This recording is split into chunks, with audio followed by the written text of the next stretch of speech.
Hello and welcome to episode 26. For today's walk I'm going to cycle and walk the 4 Strathfarrar Munros. Strathfarrar is about 40 minutes from Inverness and around 3.5 hours from Glasgow. During the time-lapse sections I'll explain a little bit more about my approach to the Strathfarrar Munros and the access restrictions that are in place for Glen Strathfarrar. The total distance for today's walk and cycle is a little under 51 kilometres with 1857 metres of ascent. The cycle is about half of the total distance and this can be reduced by driving into the glen via the private road, and I'll talk a bit more of this later in the video. For this walk I parked outside the glen in the public car park. Parking here is free but there are no public toilets. Then from this car park I cycled the 12.5 kilometres to the start of the walk, or the end of the walk, depending on which way you want to do the Munros. So you enter through the gate, there's a stile, and you can squeeze your bike through the stile even when the gate is actually locked. And you follow this, and it undulates, it goes up and down, and you cycle along here. All the way, you'll pass a power station here, and then you'll come to this point where the road forks off to the right.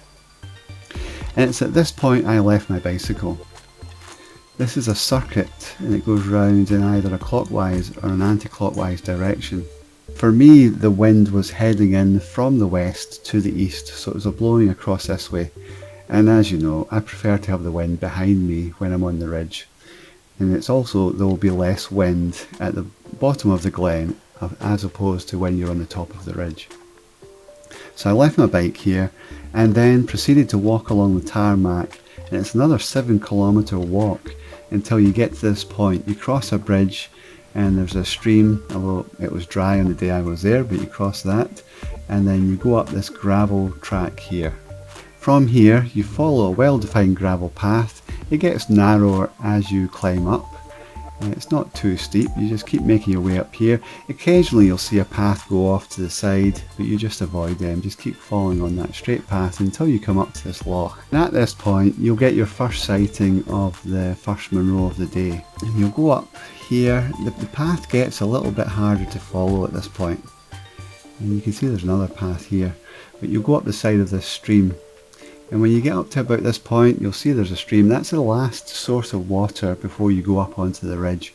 So if you want to fill up, if you've got a hydration system, then this is where I would do it. In the video you'll see I filled up down here. I was just being safe in case this didn't have a lot of water in it, because you can never tell when you go higher up, and it was quite a hot day. But there was plenty of water running when I was there. From here you'll see the path here goes round and underneath this top, but I chose to go up this short section here. It wasn't difficult, and you can see other paths where people have come up and down here, and this got me onto the ridge earlier, which allowed me to get a view of the Torridon Mountains to the west. So you've got a lovely range of mountains over here, spectacular views in all directions. So once onto this ridge, just head north up to this top. I did go off a bit more to the north so I could see the Munros in the north. And then from there you just simply go along the ridge. There's nothing challenging on this ridge at this point. And then from there you'll come to the first summit of Sgùrr Fhuar-thuill. After that, continue along the ridge.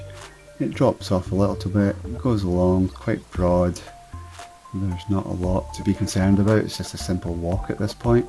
Then you'll come up to this top in between the two Munros. So this is not a Munro. The first Munro is here and the second Munro is over here.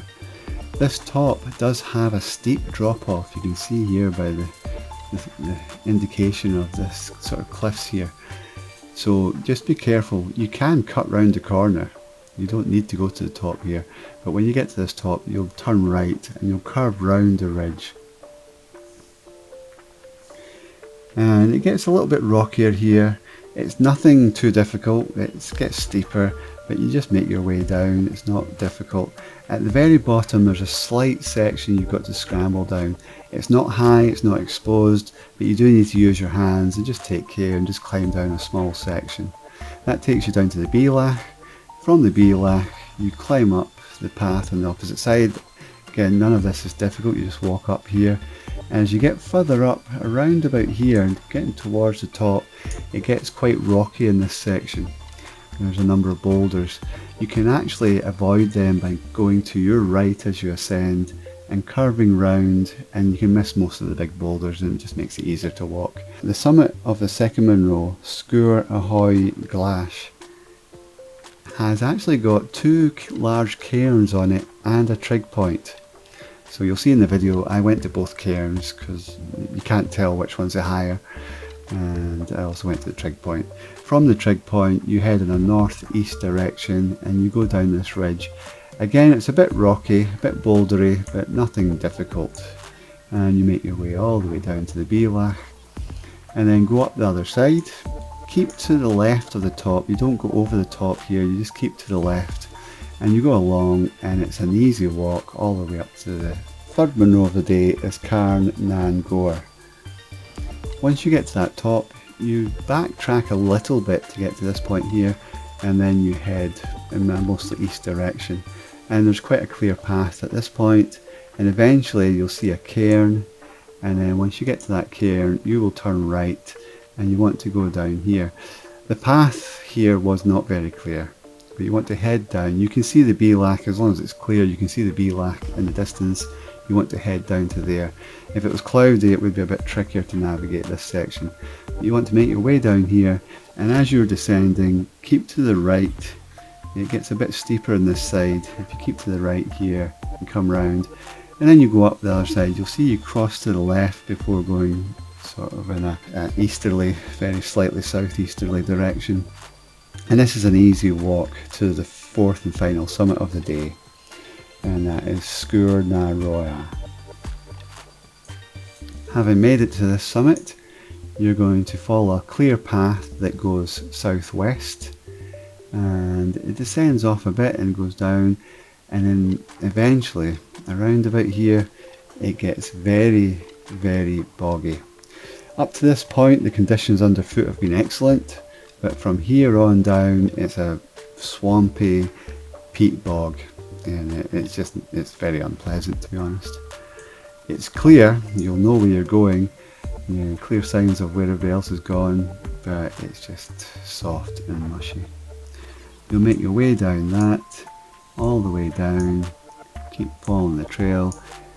Eventually it does join onto another track, and then at that point it's a nice good sort of gravel 4x4 track that you're walking on, and easy to follow. You can actually cut the corners of these zigzags here, you can cut down here a little bit as well, and that'll take you back to either where your car is if you did access it through the private road, or back to the bike. And for me, I then just cycled back out. Cycling out was a lot easier than cycling in. You're mostly going downhill on the way out, and also with the wind direction, the wind was on my back on the way out, which made it a lot easier to cycle. So the cycle out was quite pleasant. It's a very nice road, the tarmac is in good condition. Unusually at the start on the private gate it says that there are potholes. There are very few potholes. I mean, the road is in excellent condition. Parts of it would be even good for rollerblading on, it's that good. So it was a good cycle back to the van. Good evening, it's 7:30 PM. I've just arrived at the car park before the private road that goes down Glen Strathfarrar. As you can see, it's locked and closed at the moment. You can cycle, and there is a sign here. Hopefully you make that out. So that gives you the times that the gate is open. But you're free to walk or cycle at all times. So I'm going to cycle tomorrow morning. Just get up nice and early and then cycle down the road. And that way I've got no time constraints and I can take my time on the walk. So I'll see you in the morning. Good morning. It is a beautiful morning. 6:20 AM. I'm parked at the car park before the private road, and as the private road doesn't open until 9 AM, I'm going to cycle down. It's about a 12-kilometre cycle. It should take about 45 minutes. There was another camper van and a camper tent last night at the car park. Not the biggest car park in the world, and there's signs up there saying no waiting. So you're not allowed to queue up like you do at the Càrn ski road if it's blocked. I don't know what will happen about 9 o'clock. I think they only let about 25 cars in the morning. But I'm just going to cycle down. Glorious morning.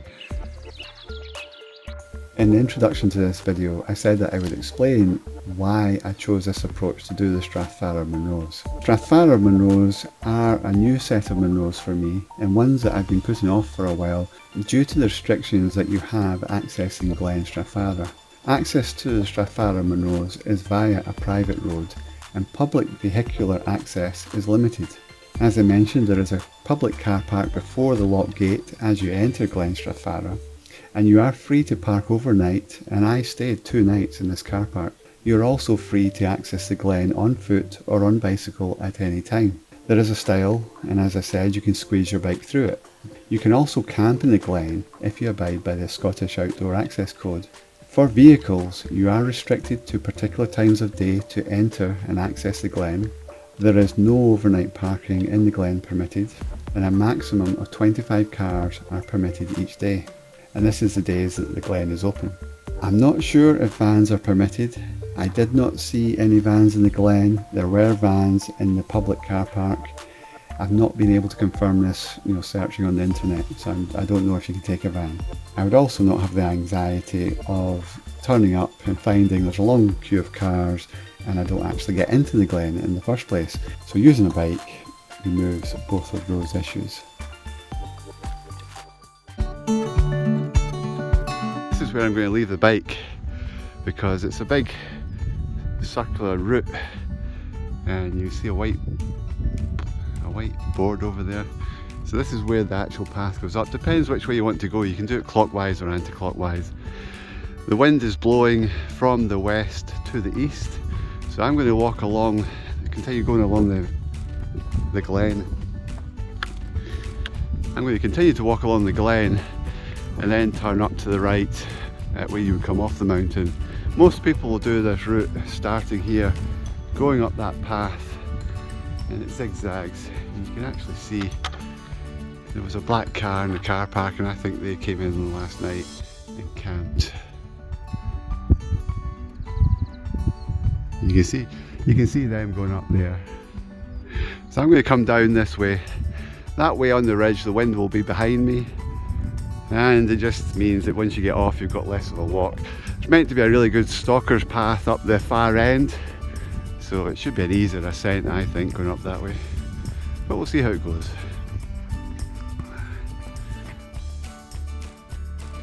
It's now 7:20 in the morning, so the cycle took about an hour.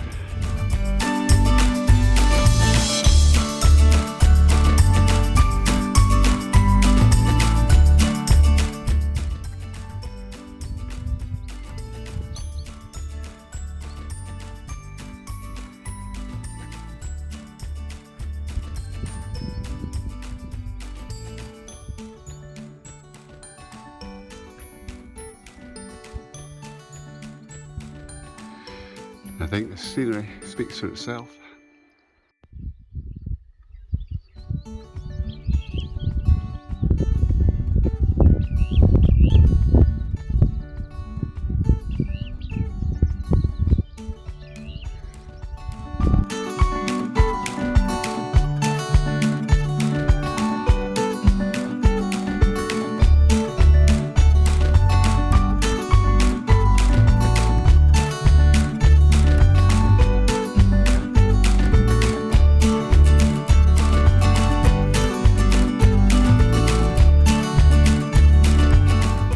When you see this house on your right, at this point it's about 1.5 kilometres until we turn off from the road to the right and go up. I think it starts off like a 4x4 trail. You cross a river, so it's just after crossing the river, not this little burn, but a little bit on before the turn.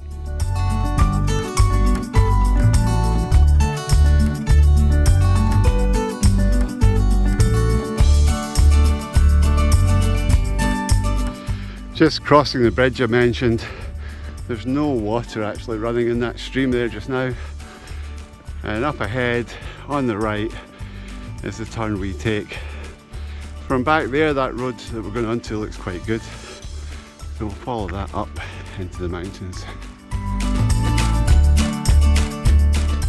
Here we are at the junction. It is a gravel road that we're going onto. From here we follow this up, it curves round to the right and then round to the left of that hill there. After that it pretty much goes straight north and takes us all the way up to the first Munro of the day.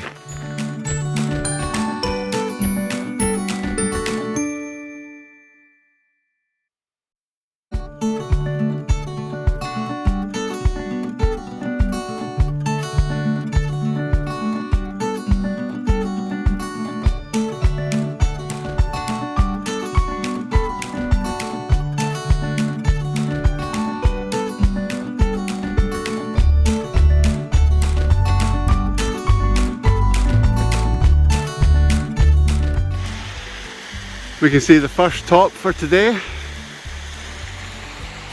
but more impressive is this big waterfall.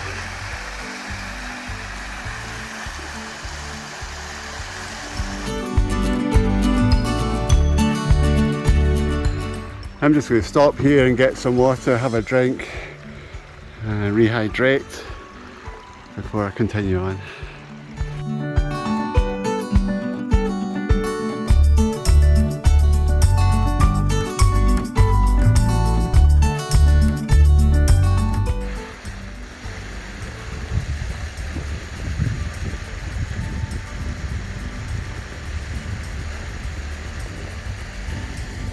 Couple of newts in a pool of water.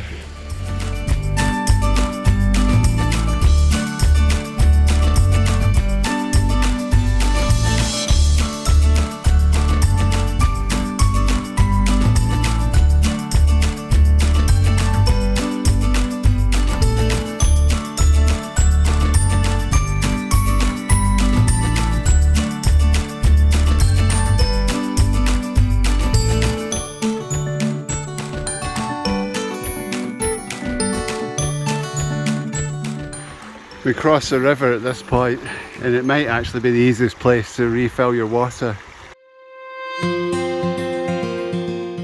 Shortly after crossing that stream, there's a fork. We keep to the left.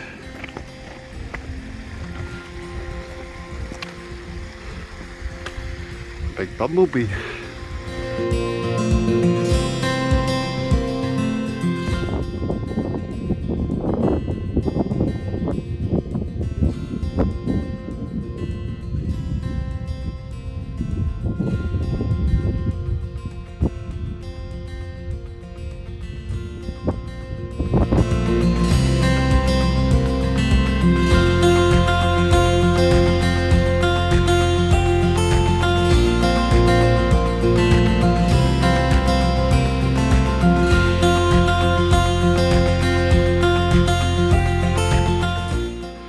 Starting to gain some altitude.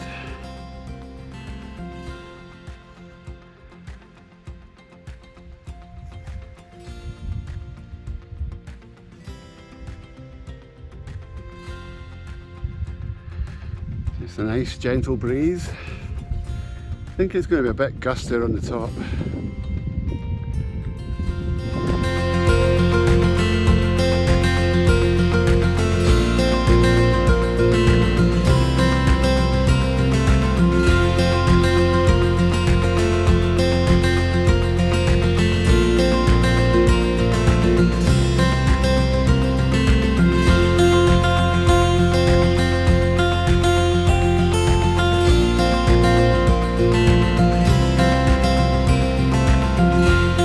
Just stopped to have a little something to eat.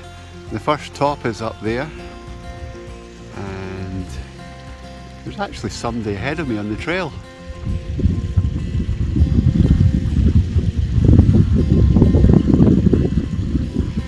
So you can see a cut that goes across that hillside there. So that is the path. Further up, we go straight ahead. Not exactly sure how it bends round once we get over this little top in front of us, but that cut across the side of the mountain is where the path goes.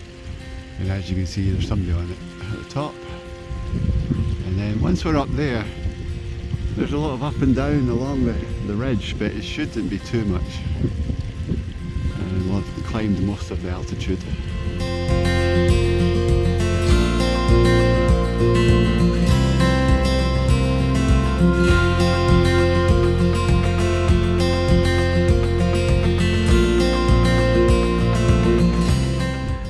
The views are starting to open up now.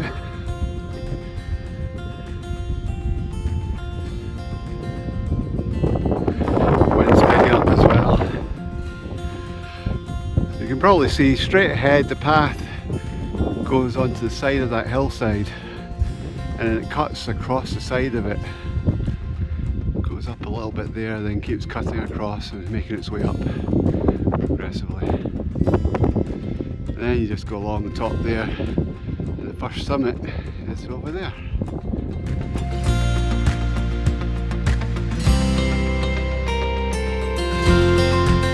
So I was just looking at the map there, and then, I mean, the path clearly goes along underneath the ridge there. But when I checked the map, if I go up at this point here, the low point there, that'll take me onto the top of that ridge, and then I'll get a view out to the west, which you clearly can't see because the mountain's in the way from here. It means an extra 30 metres of ascent going up and over that little top there. But I think the views will be worth it, so I'm going to go up, and you can see clearly where other people have went up that way just to enjoy walking along the ridge a bit more.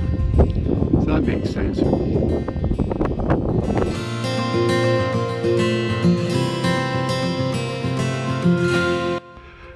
Like I said, I'm going to just go up this little steep bit. The easier path is probably to follow the main path and go all the way around up there. But I want to see what's over the top there, especially since it's clear today.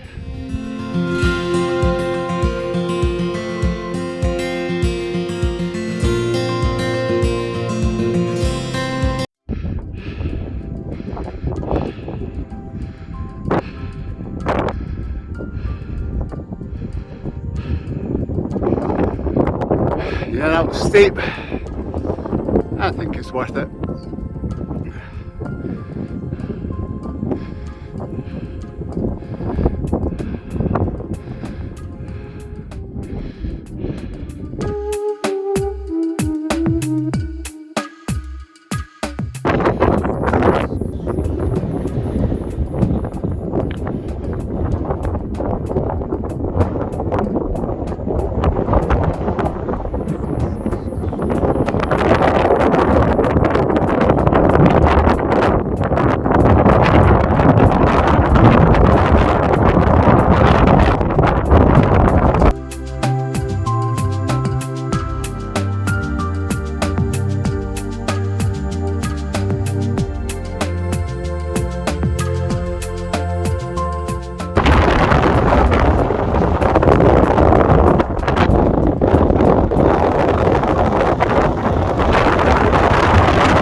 I'm at the very west end of the Strathfarrar Munros. The first top is just there in the centre of the frame, and then we just go along the ridge, a bit of up and down, probably about halfway along this walk. I need to check, I've not checked the altitude, but I've probably done about at least half of the altitude, if not a bit more. When the wind calms down, this is really nice.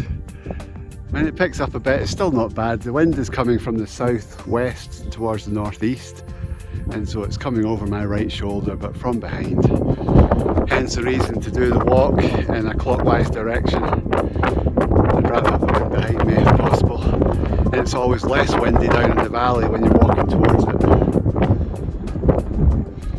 But this is just stunning.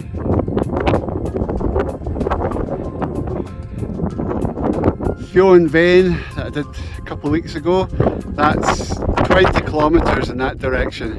It's actually quite difficult to pick out which top it is, but it's over there. And then Sleoch is over there, hoping to do that this week.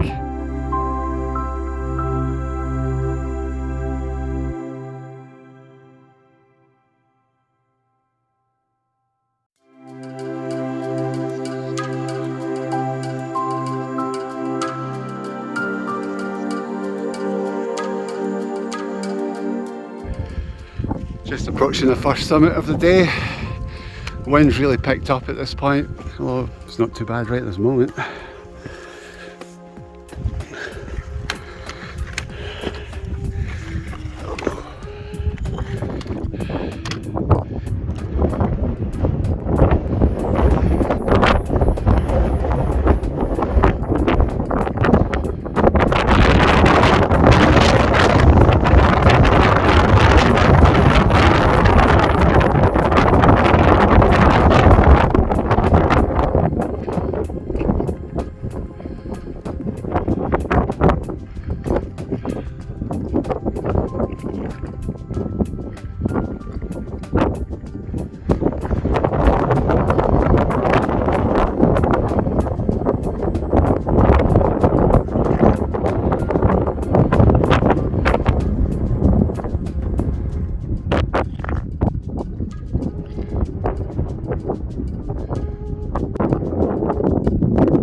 Just going to head along to that next point a bit up there. The path looks fairly straightforward and clear.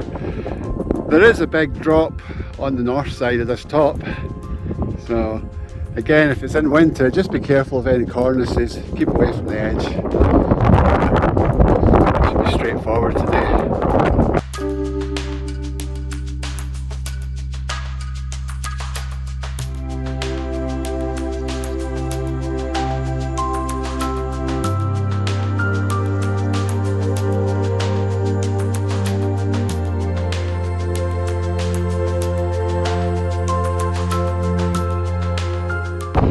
That top that you can see those guys on is just a top, it's not a Munro. Next Munro is still quite a bit long. So we get to that top and then it bends to the right.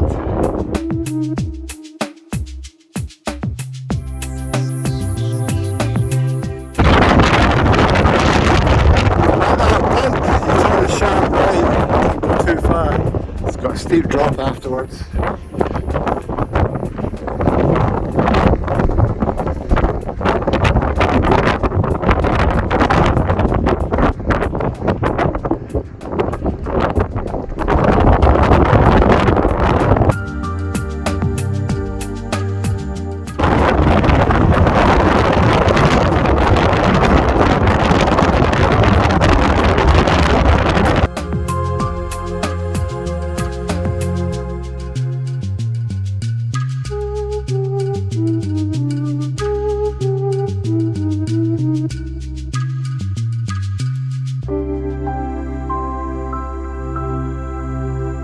Just come down the steep section. It's a walk all the way until this last bit, and then you've got a little very slight scrambling, easy scramble. None of it's exposed, it's just a bit steep. Right, that's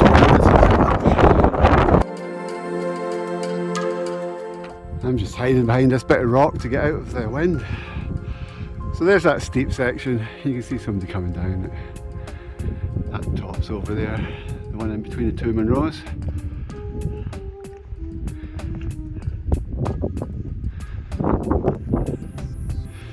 So Munro number 2 is in the centre of the frame. We've got a little peak to go over and down and then up onto that second top.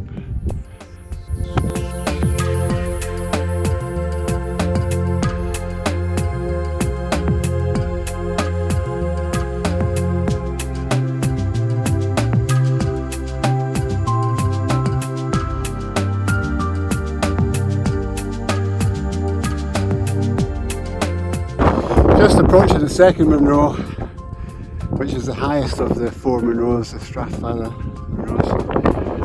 But over there, that's number 3, so it's quite a bit shorter. But still a walk to get there, and then we go back across to 4, then back down to where the lake is. The wind isn't giving up. I'm behind a little bit of a hill there just to break the wind, but it's constant, it's quite strong.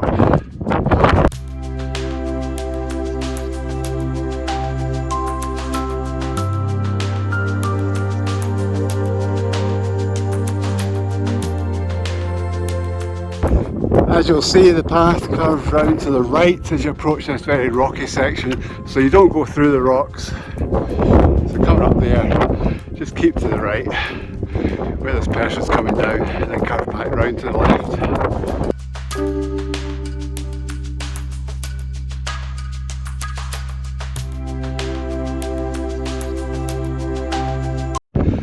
So I'm at the summit of the second Strathfarrar Munros.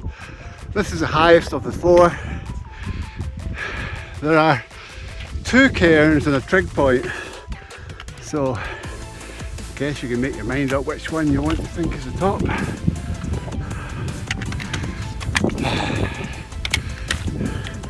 Just talking to that girl I passed back there, and she's been walking for about 3 hours. I've been walking for 5 hours to get to here. So hopefully it'll take me 3 hours to get back out.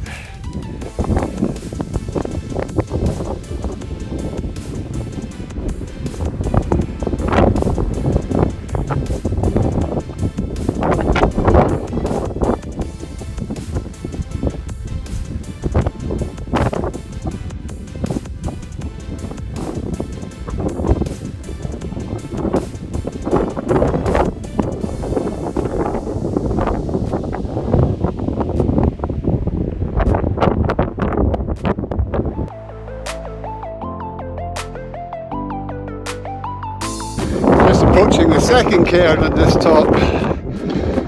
This one's a bigger cairn.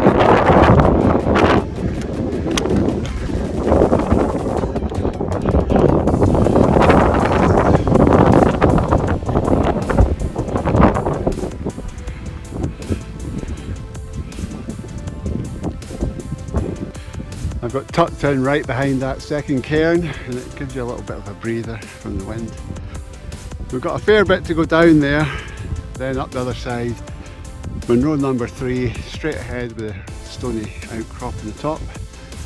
Then from there we go round and then up onto that top for number 4.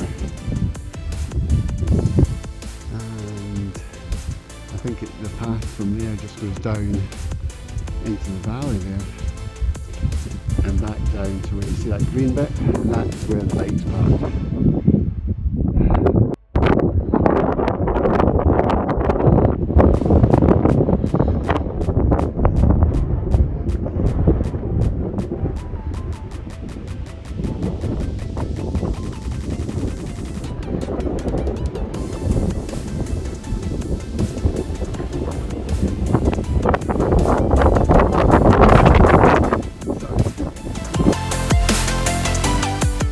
From that trig point you head north a little bit. I've just got, there's a patch of snow here which is probably blocking where the path, there it is, right. So the path goes directly from the first cairn that we approached along the north side of this Munro. So from either of those cairns just go north. And let's say that again. From that cairn, you just keep following along the ridge. If you went to the second cairn, head north, past the trig point, keep going north, you'll cross onto the path. Now we're just going to go down a bit, Down a bit, then up a bit.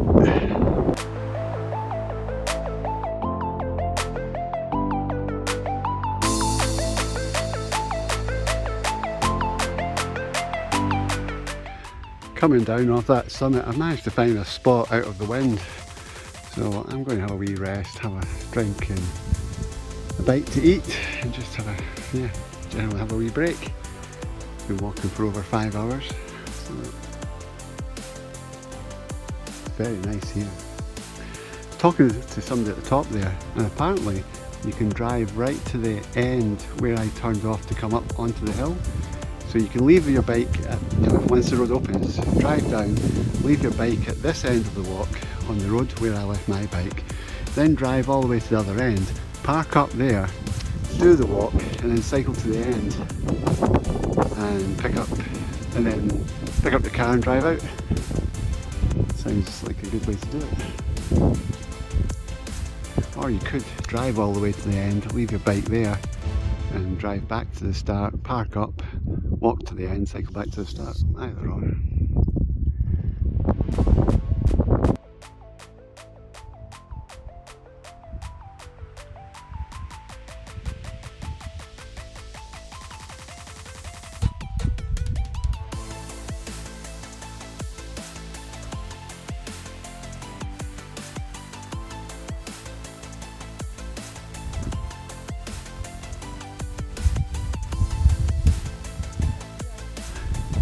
So those two guys that passed me just as we were approaching the top of the first Munro, they're now already on the summit of the third Munro.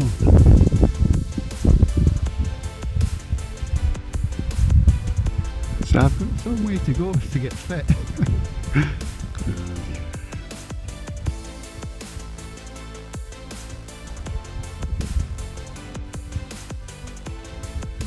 Oh, it's lovely without the wind.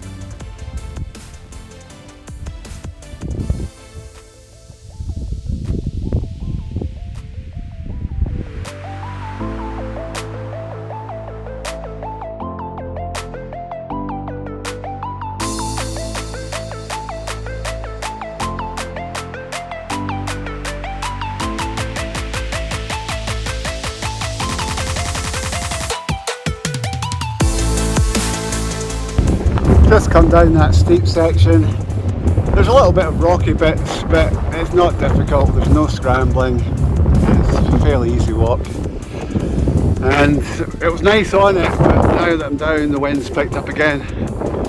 So we've got another ascent to do. Getting quite busy on the ridge along there, I can see a large group. Short ascent, short walk along there, third Munro.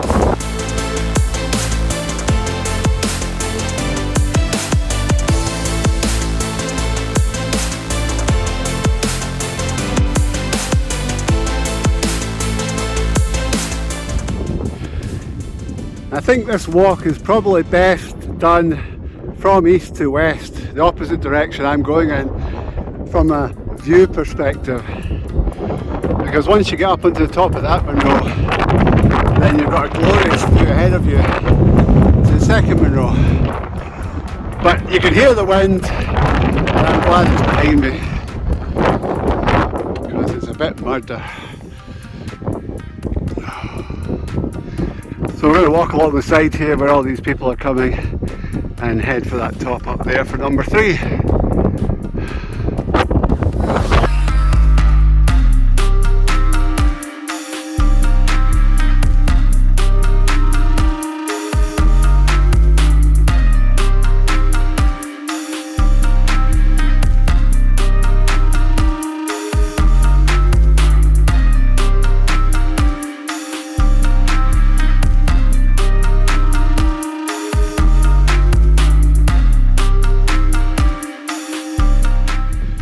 So Munro number 3 of the Strathfarrar 4.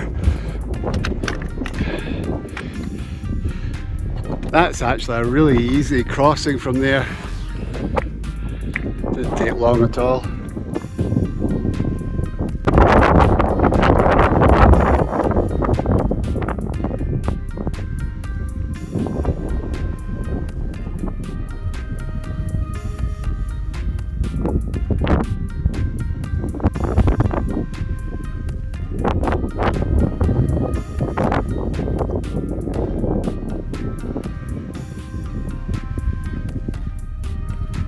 Fourth and final Munro. Again, it doesn't look too bad. There is a dip in between that I can't properly see at the moment. And we go down that way. You can see the path across the landscape.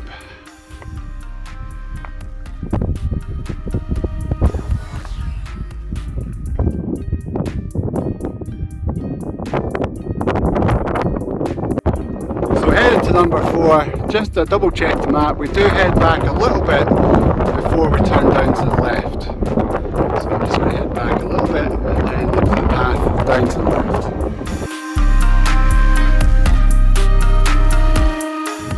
And then you can see there's signs of a path that just goes down there and then curves round to the right, down and up, number 4.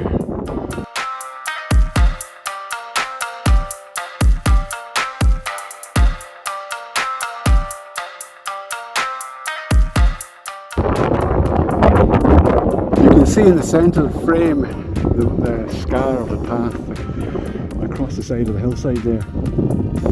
I expect this path that goes straight ahead will probably fade out, but we'll see. Just got to keep an eye on it and turn right at the right point.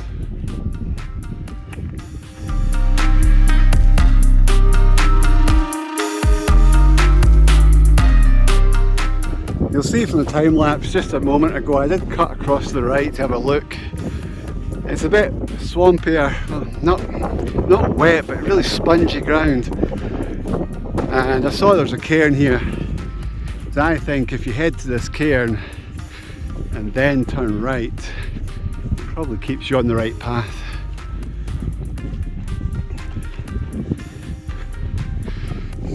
So we can cut the corner at this point. Go round to the right.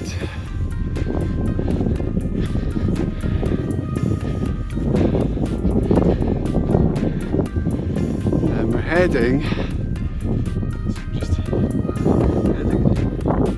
there to the lowest point between here and that next Munro.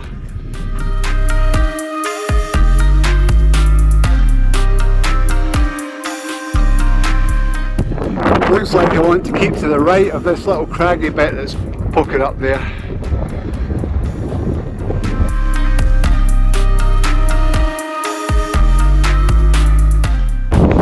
I'm back on the path again. There's not much to see. A little bit more to see this way. So we just head straight for the middle of the screen there and then go up and curve slightly to the left.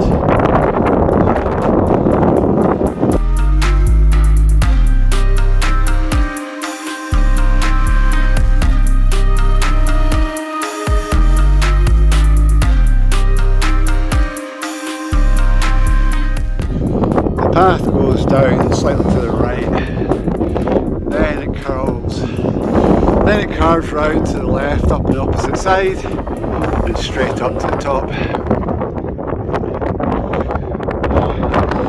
Again, there's nothing difficult in that descent. If it was in cloud, I think it would be quite tricky to navigate. There's not really good markings of a path in the ground.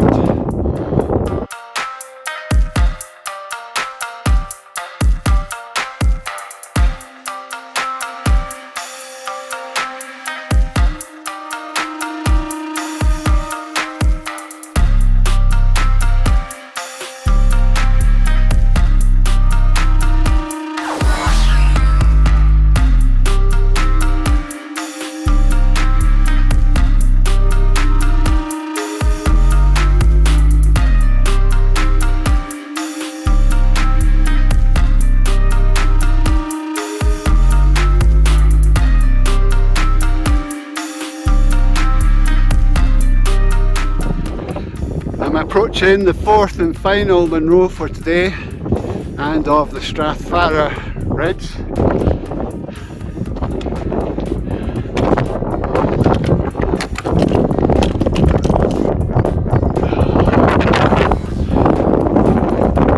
That was quite a hard walk up there.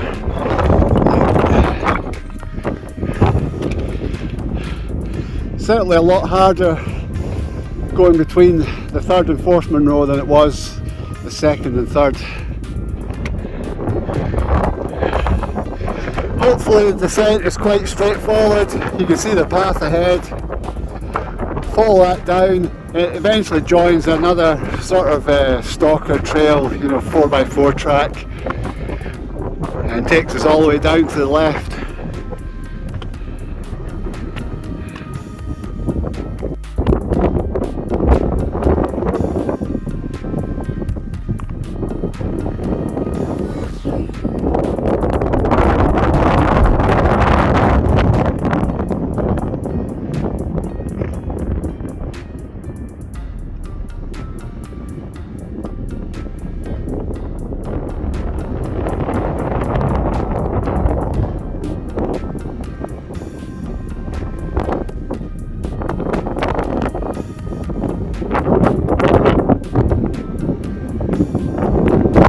Fairly sure that's Ben Nevis there in the distance, looking south.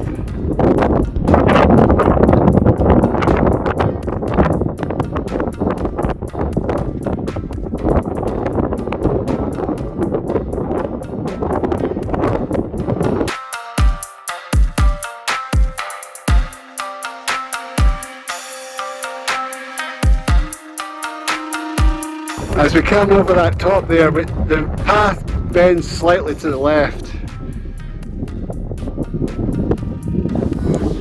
You can see somebody down there, and you can see the faint trail of the path. It's not the most clear, but as long as you're going down into the valley, right down the middle there.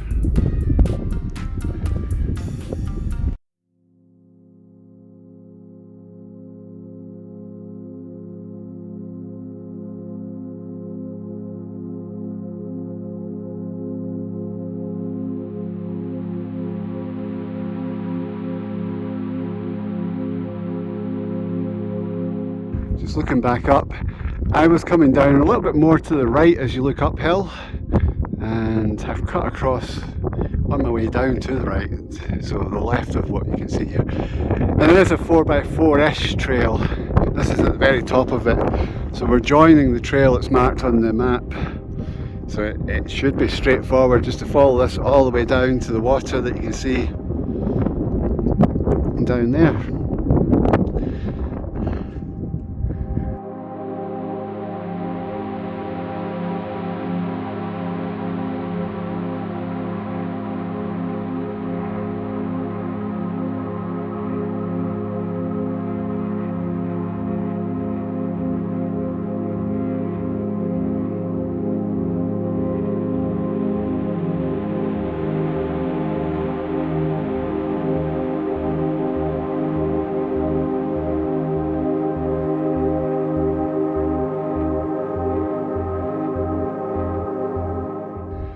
Some of this path is quite squishy. Another reason why I wanted to do it this direction. I always find it's easier to go down on this kind of boggy ground than it is to go up it. But it's not, this bit's a bit not so good.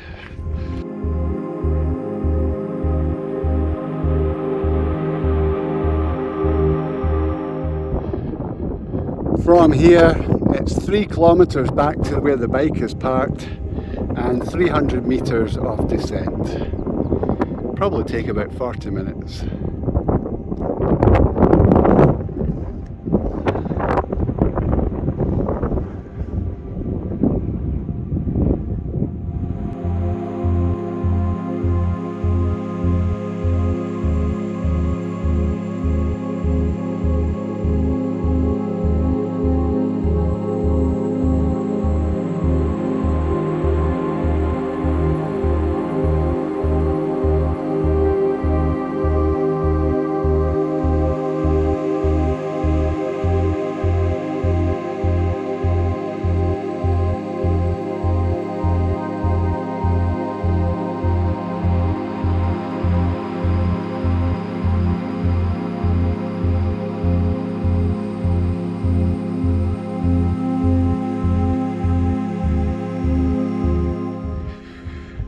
Going down this track towards that concrete mass over there. With any luck, there's no more boggy, soft soaking peat. That was quite unpleasant to walk through. Some of it was really, you could lose your foot in there. So not long to go now until we get back to where the bike is parked. And then it'll take about an hour to cycle back out.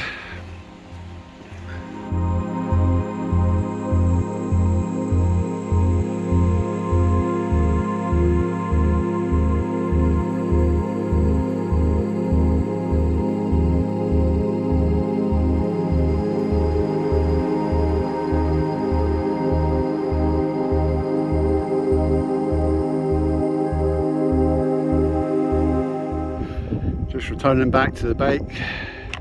So it looks like people just park here, they don't actually use that car park. That's 4 PM and I set off about 7:30 from where the bike is parked. So there, 8.5 hours. It's a long walk.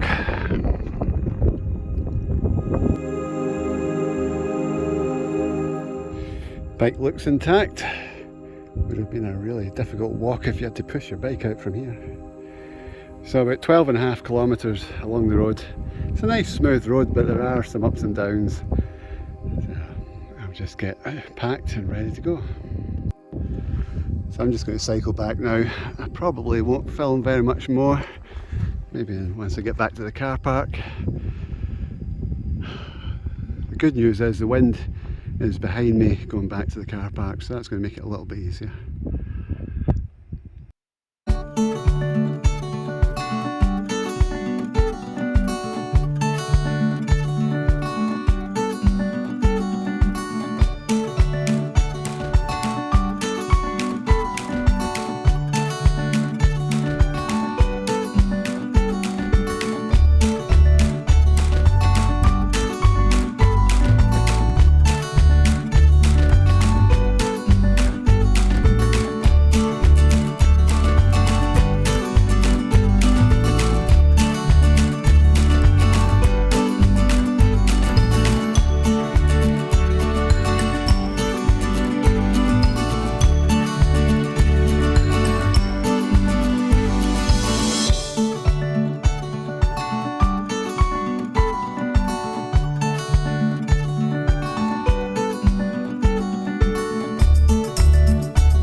So that's me back at the car park. The gate was locked there. Well, I think I hear it getting opened, but it's not meant to be locked at this time.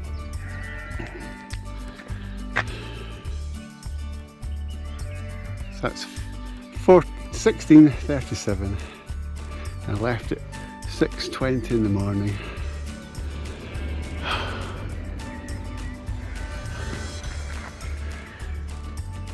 Well, I hope you enjoyed the video. There's some stunning views up there today. And thank you for watching, and I'll see you in the next one. Bye for now.